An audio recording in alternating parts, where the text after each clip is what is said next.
ಗೋಕಾಕ್ ತಾಲೂಕಿನ ಕಡಬಗಟ್ಟಿ ಗ್ರಾಮದಲ್ಲಿ ಕಾಂಕ್ರೀಟ್ ರಸ್ತೆ ನಿರ್ಮಾಣ ಕಾಮಗಾರಿಗೆ ಚಾಲನೆ.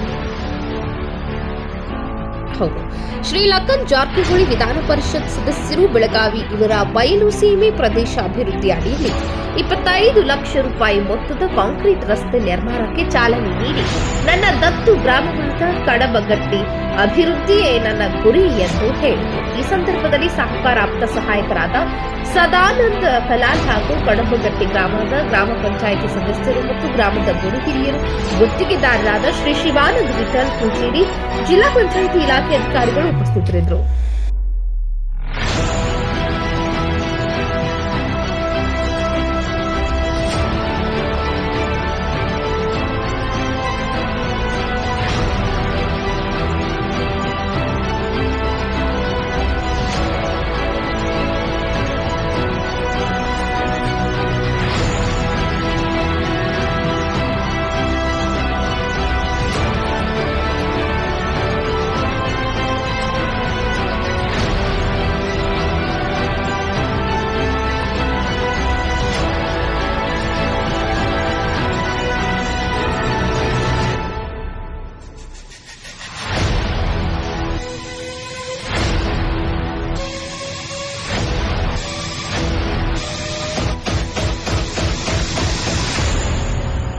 ಹೆಚ್ಚಿನ ಸುದ್ದಿಗಳಿಗಾಗಿ ನೋಡ್ತಾ ಇರಿ ಕನ್ನಡ 9 ನ್ಯೂಸ್.